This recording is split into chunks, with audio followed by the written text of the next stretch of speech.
नमस्कार, स्वागत है आपका खबर झारखंड में। आपके साथ मैं हूं अभिषेक कात्यायन। घाटशिला के बहरागोड़ा में मानवता को शर्मसार करने वाली खबर सामने आई है। यहां एक बुजुर्ग महिला की मौत के बाद शव को कुएं में फेंक दिया गया।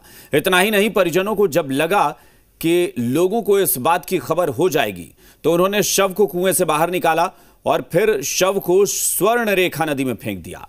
दरअसल मोहनपुर गांव में 19 अप्रैल को चंचला कुमारी नामक महिला की सामुदायिक स्वास्थ्य केंद्र में मौत हो गई। प्रशासन ने शव को रोक दिया और कोरोना जांच के बाद परिजनों को शव सौंप दिया। मृतक महिला कोरोना नेगेटिव थी। बावजूद इसके स्थानीय लोगों ने महिला का अंतिम संस्कार नहीं करने दिया। आखिरकार परिजनों ने बिना अंतिम संस्कार किए शव को नदी में ही फेंक देना सही समझा। महिला का ये लाश है जो काफ़ी दिनों से बीमार थी और बीमार के बाद उसका देहांत हुआ। तो कल पोस्टमार्टम हो करके कोरोना टेस्ट होकर के आया घाटशिला अनुमंडल हॉस्पिटल से, और वहाँ के जो भी स्थानीय समाज सेवी और जिम्मेवार लोग थे, ये लोगों को ये डिस्पोजल करनी थी। और आनन फानन में जैसे सुनने को मिला कि लाश को कुआं में डाल दिया गया है, तो हम लोग रात भर कल कुआं को सुखा करके 3 बार ट्राई किए, वहाँ लाश रिकवरी नहीं हुआ। बीते रविवार को एक कुष्ठ महिला की मृत्यु हो गई थी। ग्राम मोहनपुर की रहने वाली थी।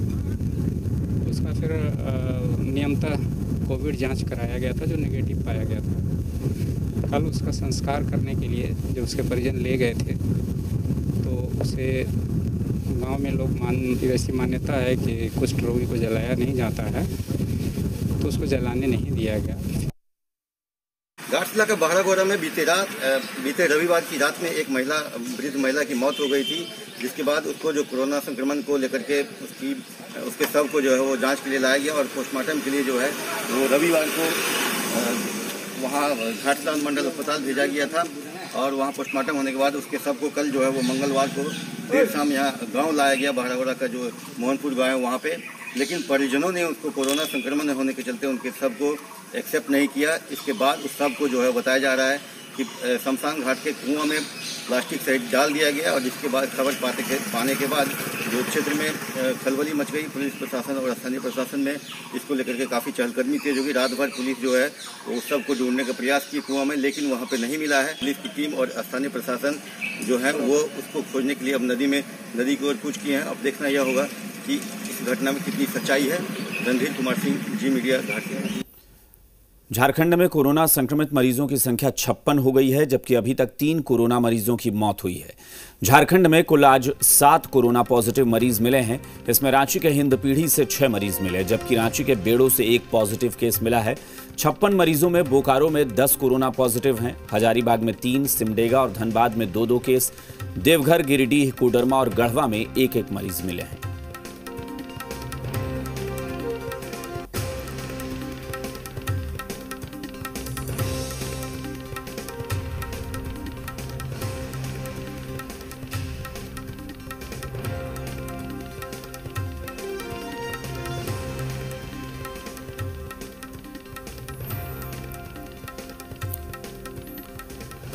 तो एक तरफ कोरोना का कहर है और दूसरी ओर लॉकडाउन का इम्तिहान। कोरोना की कड़ी को तोड़ने के लिए सोशल डिस्टेंसिंग सबसे कारगर हथियार बना हुआ है, लेकिन झारखंड के स्वास्थ्य मंत्री बन्ना गुप्ता पर सोशल डिस्टेंसिंग का मखौल उड़ाने का आरोप लगा है। इसके बाद भले ही स्वास्थ्य मंत्री सफाई दे रहे हैं, लेकिन सियासत गर्मा गई है।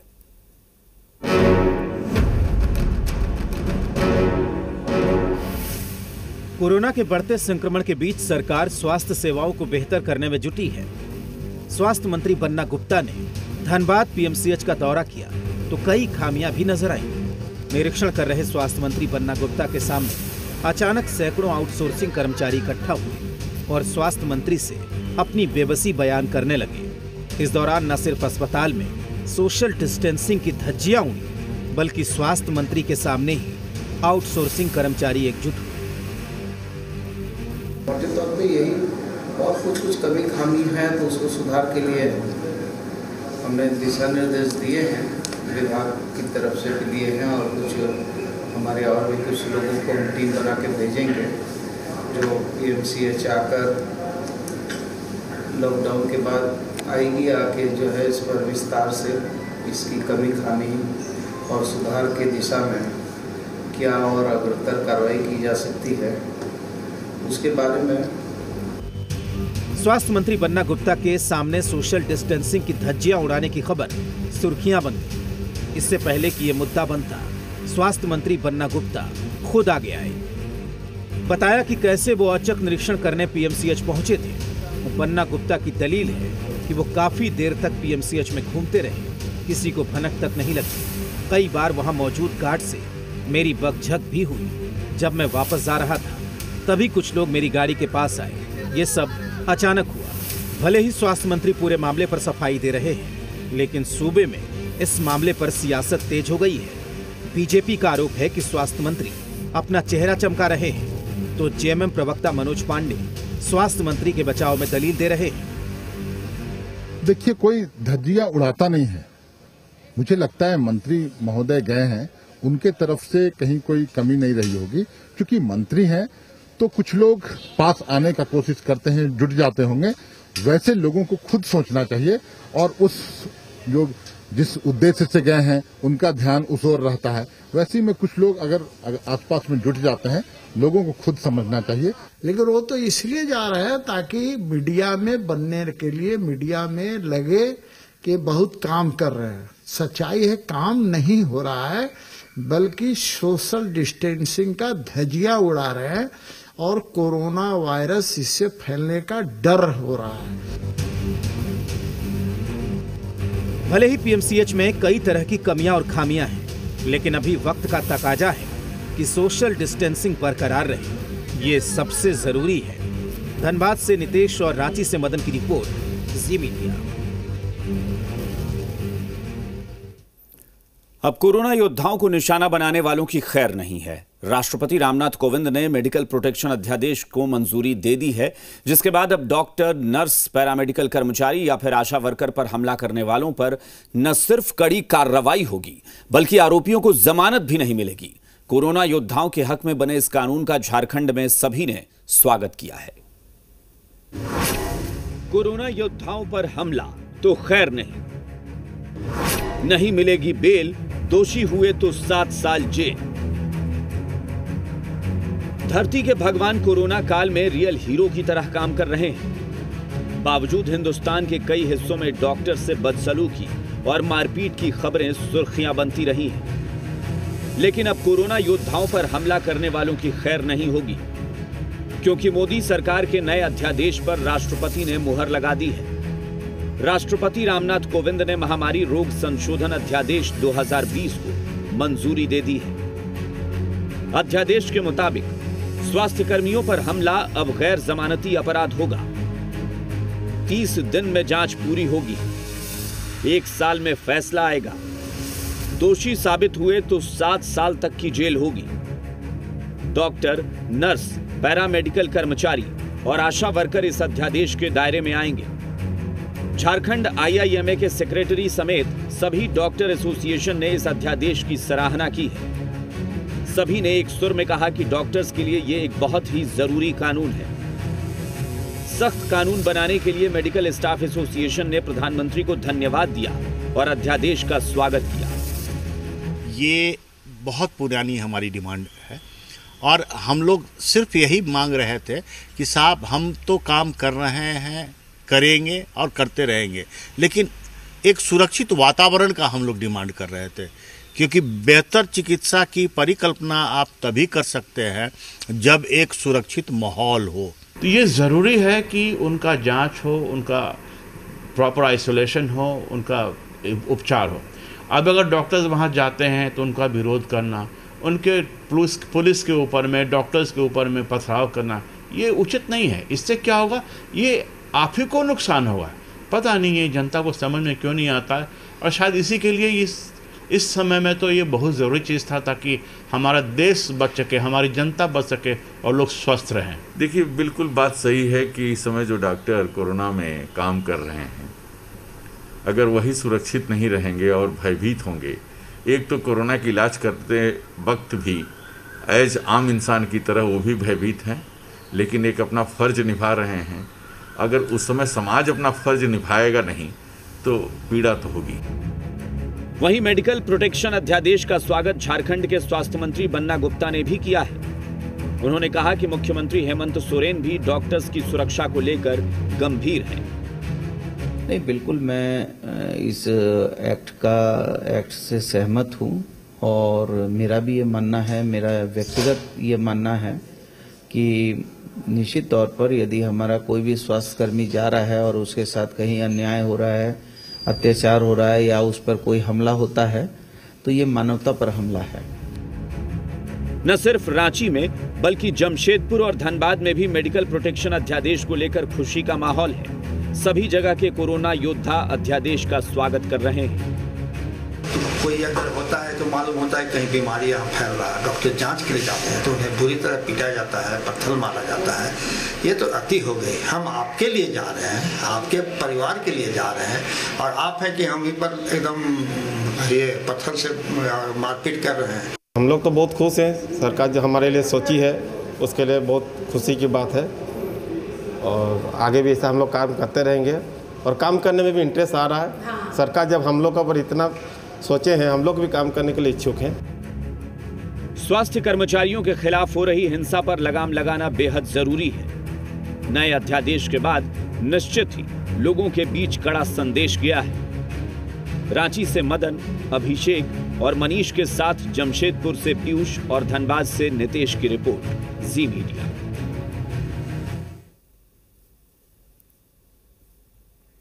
लॉकडाउन में बाबा नगरी देवघर वीरान पड़ी है। कभी श्रद्धालुओं की भीड़ शहर भर में रौनक किया करती थी, आज दूर दूर तक यहां सन्नाटा पसरा हुआ है। ये रिपोर्ट देखिए। देवघर में कोरोना पॉजिटिव मिलने के बाद से बाबा धाम का नजारा ही बदल गया है। आम दिनों में जो बाबा वैद्यनाथ मंदिर श्रद्धालुओं की भीड़ से भरा रहता था और बोलबम के नारों से गूंजता रहता था, अब वहां सन्नाटा पसरा रहता है। लॉकडाउन का जबरदस्त असर बाबा के दरबार में भी देखा जा रहा है। जिला प्रशासन ने मंदिर में दैनिक पूजा के लिए सिर्फ पुजारियों को अनुमति दी है, वो भी सुबह 1 घंटा और शाम को 1 घंटा। 12 ज्योतिर्लिंगों में से एक बाबा वैद्यनाथ का ये मंदिर है, जहाँ की हम सबसे पहले आपको स्थिति दिखा लेते हैं, जहाँ लाखों लाख की संख्या में श्रद्धालु आते थे और पूजा अर्चना करने के लिए उन्हें 2 से 10 घंटे कतार में खड़े रहना पड़ता था। आज वहाँ सन्नाटा पसरा हुआ है। ये तमाम जो दृश्य हम आपको दिखा रहे हैं, यहाँ सभी तरफ खामोशी है। मंदिर का मुख्य दरवाजा भी बंद कर दिया गया है। बाबा धाम में प्रशासन की सख्ती के बाद वैसे पुजारियों की हालत खराब हो गई है जिनकी यजमानी के जरिए रोजी रोटी चलती थी। अब उनके सामने रोजी रोटी का संकट खड़ा हो गया है।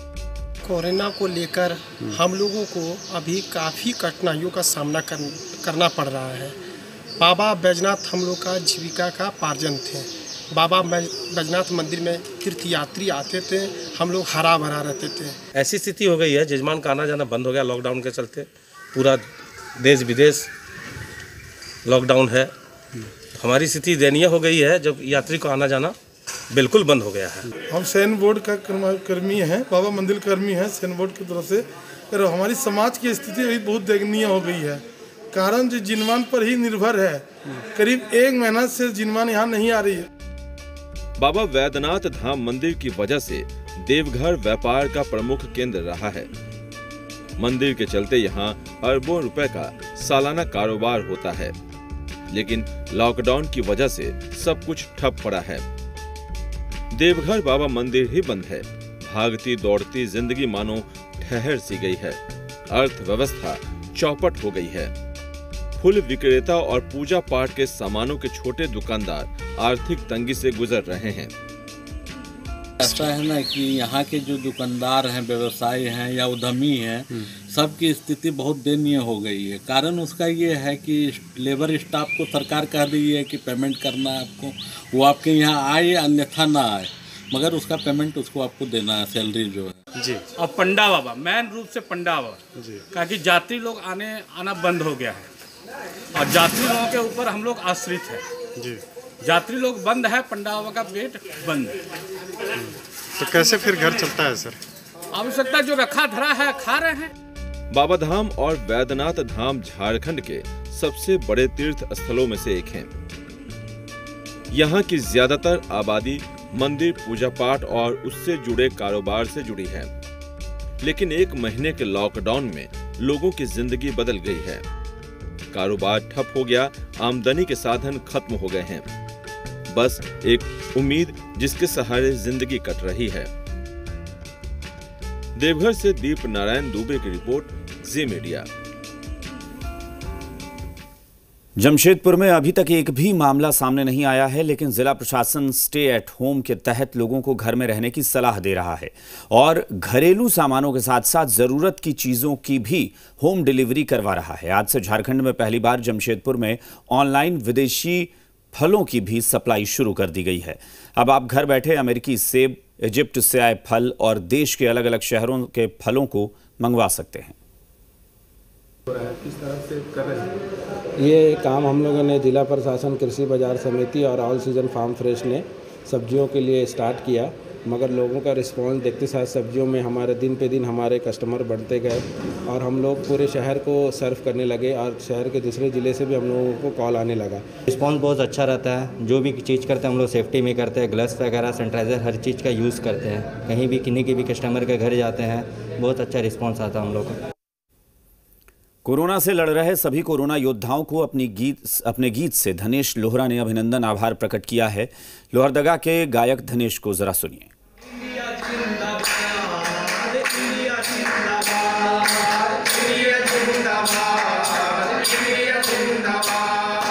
इंडिया के पुलिस प्रशासन जिंदाबाद, इंडिया के पुलिस प्रशासन जिंदाबाद, इंडिया जिंदाबाद, इंडिया जिंदाबाद, इंडिया जिंदाबाद, इंडिया जिंदाबाद, इंडिया के डॉक्टर और नर्स जिंदाबाद, इंडिया के डॉक्टर और नर्स जिंदाबाद, इंडिया जिंदाबाद, इंडिया जिंदाबाद, इंडिया जिंदाबाद, इंडिया जिंदाबाद,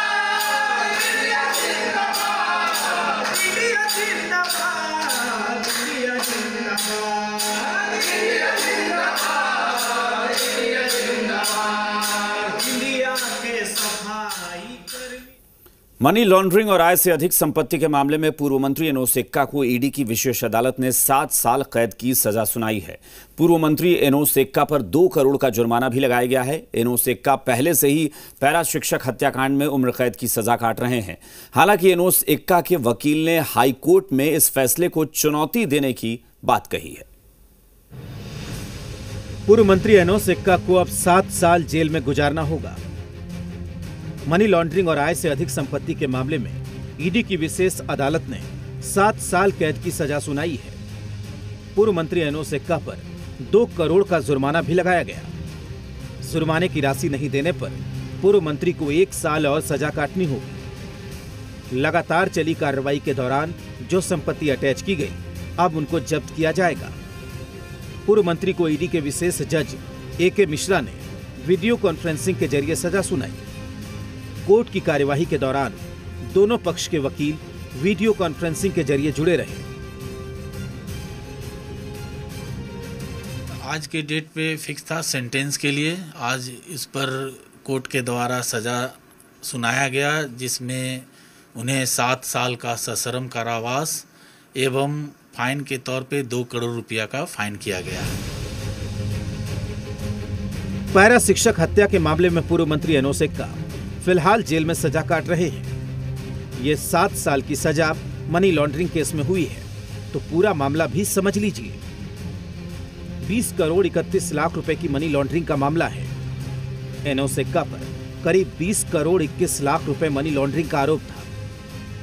21 मार्च 2020 को अदालत ने पूर्व मंत्री एनोस एक्का को दोषी करार दिया। अक्टूबर 2009 में एनोस एक्का के खिलाफ ईडी ने प्राथमिकी दर्ज की। पूरे केस में ईडी ने 57 गवाहों का बयान दर्ज कराया, जबकि एनोस एक्का ने अपने पक्ष में 70 गवाहों को पेश किया। अब एनोस एक्का के वकील पल्लव कुमार सजा के खिलाफ हाईकोर्ट में अपील दायर करने की तैयारी में है। जो भी ईडी के द्वारा अटैच किया गया था, सबको फॉरफिट करने का आदेश किया गया है। सर, क्या कुछ एलिगेशंस थे इनो सिक्का पर और कितने के मनी लॉन्ड्रिंग का आरोप था? ईडी के तरफ से उन पर 20 करोड़ 60 लाख रुपया का प्रोसीड्स ऑफ क्राइम के तहत नाजायज प्रॉपर्टी जुटाने का आरोप था, जिस पर आज जजमेंट किया गया, सेंटेंस सुनाया गया, जिसमें 7 साल का सजा सुनाया गया। एनो सिक्का पूर्व सीएम मधु कोड़ा के शासन में मंत्री थे, लेकिन अभी फिलहाल सजा याफ्ता है और सलाखों में सजा काट रहे हैं। कामरान, जी मीडिया, रांची।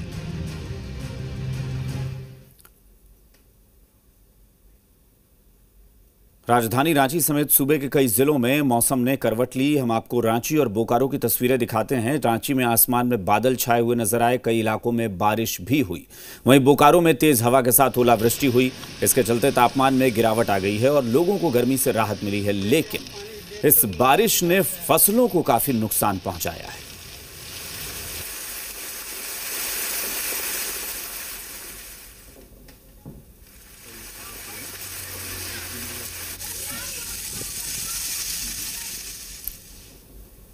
इस्लाम धर्म में सबसे पवित्र महीना माना जाने वाला रमजान दस्तक देने वाला है। उम्मीद है कि कल रमजान का चांद दिखेगा और परसों पहला रोजा रखा जाएगा। अगर कल चांद नहीं दिखा तो फिर 26 अप्रैल को पहला रोजा होगा। इस बार सरकार से लेकर मौलाना तक लोगों से घरों में रहकर ही अल्लाह की इबादत की अपील कर रहे हैं। माह रमजान की हो रही है शुरुआत। लोगों से अपील, घरों में रहकर करें इबादत। चांद दिखने के दूसरे दिन से माह रमजान की शुरुआत हो जाएगी और उम्मीद जताई जा रही है कि 25 अप्रैल को रमजान का पहला रोजा रखा जाएगा। एक ओर खुदा की इबादत करने का सबसे पाक महीना है, तो दूसरी तरफ लॉकडाउन की बढ़ी हुई मियाद, जो 3 मई तक फिलहाल मुकर्रर है। ऐसे में लॉकडाउन के दौरान कई रोजे गुजरेंगे, तो वहीं जुमे की नमाज भी पड़ेगी। लिहाजा अंजुमन इस्लामिया ने लोगों से अपील की है कि वो रमजान के दौरान घर में रहकर ही इबादत करें। इंशाअल्लाह परसों से रमज़ान का महीना शुरू हो रहा है और ये जो बीमारी फैली हुई है कोरोना, और इसमें प्रशासन ने जो पाबंदी लगाई है, सरकार ने जो लगाए है जो हिफाजती इंतजामात के लिए, उस पर हम लोगों से अपील करेंगे कि तरावी और जो भी नमाजें अपने घरों में अदा करें। मुसलमानों की ज़िंदगी का ये पहला रोज़ा होगा जिस रोज़े में लोग जुमे की नमाज जमात से नहीं पढ़ेंगे, 5 वक्त की नमाज जमात से नहीं पढ़ेंगे और तरावी भी मस्जिद में आमतौर पर जैसे होती थी नहीं होगी। ये एक बड़ा वाक़या और बड़ा हादसा है, लेकिन चूँकि इसका ताल्लुक़ कोरोना वायरस के आलमी बीमारी और महामारी से है और ये एक बहुत बड़ा शरई उज़्र है। इस बार लॉकडाउन की वजह से लोग मस्जिद में इकट्ठा होकर नमाज नहीं पढ़ पाएंगे, ना ही सामूहिक सहरी और इफ्तार कर पाएंगे। हालांकि सरकार ने रमजान के दौरान जरूरी चीजों की खरीदारी के लिए छूट दी है, लेकिन सोशल डिस्टेंसिंग का ख्याल रखना पड़ेगा। इन्हीं खबरों के साथ इस बुलेटिन में फिलहाल इतना ही, लेकिन चलते चलते आपको बता दें कि कोरोना काल में सामाजिक दूरी के बीच डीटीएच ही है जो आपसे हमेशा जुड़ा हुआ है। अगर आपको अपना डीटीएच रिचार्ज कराने में कोई परेशानी आ रही है तो ये जानकारी खास तौर पर आपके लिए है। डिश टीवी रिचार्ज करने के लिए आप वेबसाइट www.dishtv.in पर जा सकते हैं या फिर माई डिश टीवी ऐप के जरिए रिचार्ज कर सकते हैं।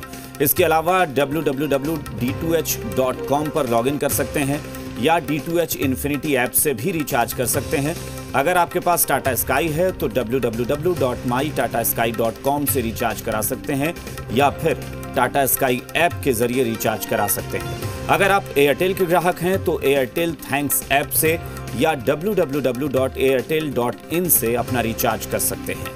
घर पर रहें, हर जानकारी आप तक पहुंचेगी घर पर ही। SRMB TMT, घर से हो जीत की शुरुआत।